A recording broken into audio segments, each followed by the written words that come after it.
नमस्ते साथीहरु, तपाईलाई new tech support Nepali technical च्यानलमा स्वागत छ। र तपाईहरुले स्क्रिनमा देख्नु भयो जस्तै ल्यान्डिङ इफेक्ट वाला भिडियो बनाउन चाहनुहुन्छ भने भिडियोलाई स्किप नगरिकन अन्तिमसम्म हेर्नुहोला। यस टाइपको भिडियो हामीलाई एडिट गर्नलाई एउटा भिडियो क्लिप चाहिने हुन्छ। तपाईहरुले आफ्नो कुनै पनि एउटा बाइकको भिडियो क्लिप लिनु होला। मैले एउटा सिम्पल एउटा भिडियो क्लिप लेख्छु। त्यसपछि तपाईहरुले यो भिडियो क्लिप लिइसकेपछि अब हामी सबै कुरा चाहिँ हामीले एडिटिङ चाहिँ क्यापकट एपमा गर्नेछौं। तपाईहरुले लेटेस्ट भर्जनको क्यापकट एप मेरो टेलिग्राम च्यानलबाट डाउनलोड गर्न सक्नुहुनेछ। अब सबभन्दा पहिले तपाईहरुले जुन यो भिडियो लिनु भएको छ यो भिडियोको तपाईहरु एक ठाउँमा आएर जस्तै एकछिनको लागि तपाईहरु कुनै एउटा पोजिसनमा आउनु होला र तपाईहरुले यसको स्क्रिनशट यसरी लिनुपर्ने हुन्छ। स्क्रिनशट लिइसकेपछि अब तपाईहरुले त्यो स्क्रिनशटलाई यसरी राख्नु होला। हेर्न सक्नुहुन्छ मैले स्क्रिनशट लिइसकेको छु। स्क्रिनशट लिइसकेपछि यसको दुईटा फोटो बनाउनु पर्ने हुन्छ। एउटा चाहिँ ब्याकग्राउन्ड रिमुभ गरेर बाइक मात्रै राख्नु पर्ने हुन्छ भने अर्को बाइक रिमुभ गरेर ब्याकग्राउन्ड मात्रै राख्नु पर्ने हुन्छ। दुईटै कुरा म तपाईहरुलाई गरेर देखाउँदै छु। यसको लागि तपाईहरु गुगलमा जानु होला। यहाँ सर्च गर्नु होला snap edit SNAP snap edit भनेर सर्च गर्नु होला। त्यसपछि तपाईहरुले यहाँ वेबसाइट पाउन सक्नुहुन्छ। तल आउनु होला। ओके, स्न्याप एडिट भन्ने तपाईहरुले सुरुमा पाउन सक्नुहुन्छ। सुरुमा जानु होला स्न्याप एडिटमा। त्यसपछि तपाईहरुले यहाँ गइसकेपछि यहाँबाट चाहिँ हामीले कुनै पनि फोटोको अनवान्टेड पार्ट रिमुभ गर्नेछौं। त्यसपछि यहाँ जानु होला गेट स्टार्टेड फर फ्री। त्यसपछि तपाईहरु यहाँनेरि हामीले चाहिँ रिमुभ अब्जेक्ट गर्न गइरहेका छौं। त्यसबाट हामीले यो अप्सनमा इरेजमा जानुपर्ने हुन्छ। त्यसपछि अपलोड इमेजमा जानु होला। ओके, तपाईहरुको अपलोड इमेजमा गएपछि यहाँ फोटो सिलेक्ट गर्नु होला। फोटो तपाईहरुले सिलेक्ट गरिसकेपछि यहाँ यो फोटोको जुन इमेज रहेको छ त्यसलाई चाहिँ यहाँ ड्रमा जानु होला र तपाईहरुले यसरी मार्क गर्नु होला कति तपाईहरुले रिमुभ गर्ने। मैले ब्याक पार्टलाई चाहिँ यसरी ड्र गर्दिन्छु। ड्र गरिसकेपछि अब तपाईहरुले सिम्पली यहाँ रिमुभमा क्लिक गर्ने थियो। तपाईहरुको यो रिमुभ हुनेछ। रिमुभ भइसकेपछि अब हेर्न सक्नुहुन्छ एकदम राम्रो तरिकाले रिमुभ भएको छ। तपाईहरुले यसरी रिमुभ गर्नु होला। त्यसपछि तपाईहरुले यहाँ डाउनलोडको अप्सनमा गएर तपाईहरुले यहाँ मिडियम वा स्मल सिलेक्ट गरेर तपाईहरुले डाउनलोड गर्न सक्नुहुन्छ। मैले अलरेडी डाउनलोड गरिसकेको छु।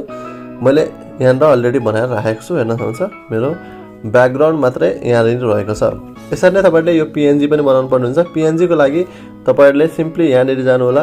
फेरि यहाँ तपाईहरुले remove.bg भनेर आउँछ। तपाईहरुले remove.bg सर्च गर्नु होला। यहाँ गएर तपाईहरुले फोटो अपलोड गर्न सक्नुहुन्छ। फोटो अपलोड गरेर यहाँ हेर्न सक्नुहुन्छ अपलोड इमेजमा जानु होला। त्यसपछि तपाईहरुले कुन फोटोको ब्याकग्राउन्ड रिमुभ गर्ने त्यो फोटो तपाईहरुले सिम्पली यहाँ सिलेक्ट गर्नुपर्ने हुन्छ। अघिकै फोटो सिलेक्ट गर्नु होला। सिलेक्ट गरिसकेपछि तपाईहरुको ब्याकग्राउन्ड रिमुभ भएर तपाईहरुको बाइक मात्रै यो फोटोमा आउनेछ। ओके, हेर्न सक्नुहुन्छ हाम्रो बाइक यहाँ ब्याकग्राउन्ड रिमुभ भएर यहाँ तपाईहरुले डाउनलोड मात्रै गर्नु होला। सिम्पली डाउनलोड गरेपछि तपाईहरुले अब एडिटिङ गर्नुपर्ने हुन्छ। मैले अलरेडी यहाँ डाउनलोड पनि गरिसकेको छु अगाडि नै। ओके, यति भइसकेपछि अब हामी सिधै क्यापकट एपमा जानुपर्ने हुन्छ। क्यापकट एपमा तपाईहरु गइसकेपछि यहाँ तपाईहरुले सबभन्दा फर्स्टमा यहाँ प्लस आइकनमा जानु होला। ओके, क्यापकट एपमा न्यू प्रोजेक्टमा जानु होला। न्यू प्रोजेक्टमा तपाईहरु गइसकेपछि यहाँ सबभन्दा फर्स्टमा फोटोजमा आउनु होला। फोटोमा आइसकेपछि तपाईहरु यहाँ जुन चाहिँ अगाडिको अब्जेक्ट रिमुभ गर्नुपर्छ बाइक रिमुभ गरेको फोटो सिलेक्ट गर्नु होला। त्यसपछि भिडियोजमा जानु होला र तपाईहरुले त्यो भिडियो क्लिप सिलेक्ट गर्नुपर्ने हुन्छ। मैले यहाँ सिलेक्ट गर्छु। त्यसपछि एडमा क्लिक गर्नु होला। यति क्लिक गरिसकेपछि हाम्रो यहाँ आइसकेको छ। त्यसपछि तपाईहरुले यसको ड्युरेसन चाहिँ अलिकति घटाउनु होला। 2.5 जति वा 2.2 जति बनाउनु होला। त्यसपछि तपाईहरु लास्टमा आउनु होला। एन्डिङ छ भने यसलाई सिलेक्ट गरेर डिलिट गरिदिनु होला। ओके, यति भइसकेपछि यहाँ हेर्न सक्नुहुन्छ आइसकेको छ। यसपछि तपाईहरुले यहाँनेरि चाहिँ यो अगाडिको पार्टमा चाहिँ हामीले इफेक्ट मेन काम चाहिँ गर्नुपर्ने हुन्छ। ओके, अब यसको लागि तपाईहरु स्टार्टिङमा आउनुपर्ने हुन्छ। यो चाहिँ हाम्रो यहाँ हेर्न सक्नुहुन्छ 10.8 सेकेन्डको भिडियो रहेको छ। ओके, यहाँ हेर्न सक्नुहुन्छ हाम्रो भिडियोमा मुभमेन्ट भइरहेको छ। लाइटको इफेक्ट देखिरहेछ। यो चाहिँ भिडियोकै रहेको छ। अब तपाईहरु सबभन्दा फर्स्टमा आउनु होला। फर्स्टमा आइसकेपछि यहाँ ओभरलेमा जानु होला। त्यसपछि एड ओभरलेमा जानु होला र तपाईहरुले यहाँ फोटोजमा गएर जुन तपाईहरुले ब्याकग्राउन्ड रिमुभ गर्नुभएको फोटो रहेको छ त्यो चाहिँ तपाईहरुले सिलेक्ट गरेर PNG लाई एड गर्नु होला। एड गरेपछि यसलाई चाहिँ यहाँसम्म मात्रै एडजस्ट गर्नु होला। त्यसपछि तपाईहरुले हेर्न सक्नुहुन्छ हामीले यसको साइज चाहिँ एक्ज्याक्ट यहाँ अलिकति बढाउनु होला सुरुमा, किनभने हामीले साइज मिलाउनलाई बढाउनु पर्ने हुन्छ। ओके, अलिकति बढाएपछि यहाँ एक्ज्याक्ट साइज बनाउनु होला। हेर्न सक्नुहुन्छ एक्ज्याक्ट भइसकेको छ। त्यसपछि तपाईहरुले यसलाई घटाएर यहीँसम्म ल्याइदिनु होला। यति भइसकेपछि यहाँ एउटा पिन गर्नु होला। यहाँ पिन गर्नु होला। यो पिन फेरि यही अगाडि आएर एउटा अर्को पनि पिन गर्नु होला र तपाईहरुले यो बाइकलाई यसरी सानो पार्नु होला। सानो पारेर यसरी तपाईहरुले माथि ल्याएर राखिदिनु होला। यति भइसकेपछि हेर्न सक्नुहुन्छ हाम्रो बाइकमा चाहिँ मोसन आइसकेको छ। ओके, एकदमै ट्रेन्डिङ इफेक्ट रहेछ साथीहरुले। हामीले सजिलो तरिकाले यस्तो टाइपको इफेक्ट हामीले बनाउन सक्ने छौं। ओके, यो स्टेप हामीले गरिसकेका छौं। यो स्टेप गरिसकेपछि तपाईहरु यहाँ ब्याक आउनु होला। ब्याक भन्दा पनि तपाईहरुले यहाँनेरि अब यो जसरी हाम्रो यो ल्यान्ड हुन्छ बाइक, यहाँ ल्यान्ड हुने बित्तिकै यहाँनिर स्मोक यानि कि धुलो उड्नुपर्ने हुन्छ, डस्ट पार्टिकल उड्नुपर्ने हुन्छ। यसको लागि तपाईँहरू यहाँनिर आउनु होला। यहाँ आइसकेपछि यहाँनिर एड ओभरलेमा जानु होला।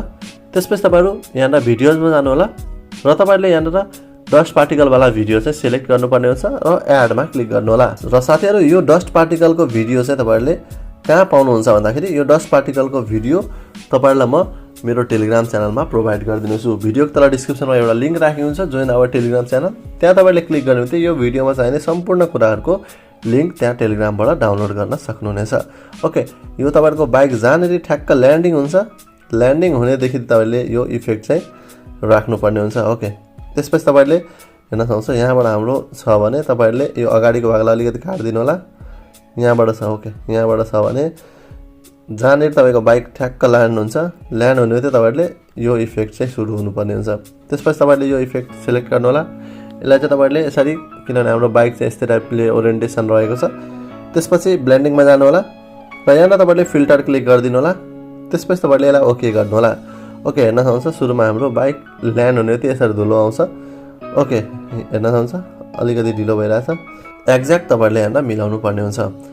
ओके, यति मिलाइसकेपछि तपाईँले यो डस्ट पार्टिकललाई सिलेक्ट गर्नु होला।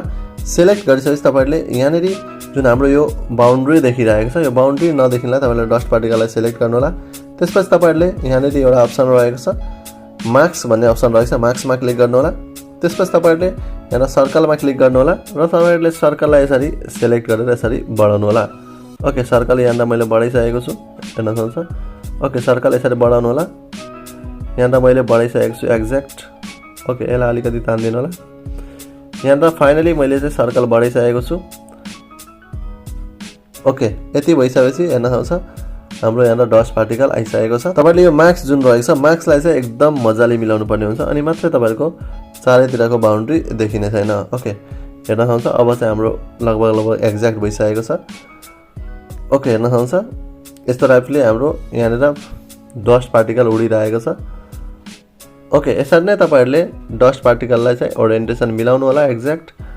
त्यसपछि हेर्न सक्नुहुन्छ यस्तो टाइपको भइसकेको। त्यसपछि तपाईँहरूले यहाँनिर यो डस्ट पार्टिकललाई बराबर बनाउनु होला, भिडियोसँग मिल्ने गरी यसलाई स्प्लिट गर्नु होला। यो बाँकी भागलाई डिलिट गरिदिनु होला।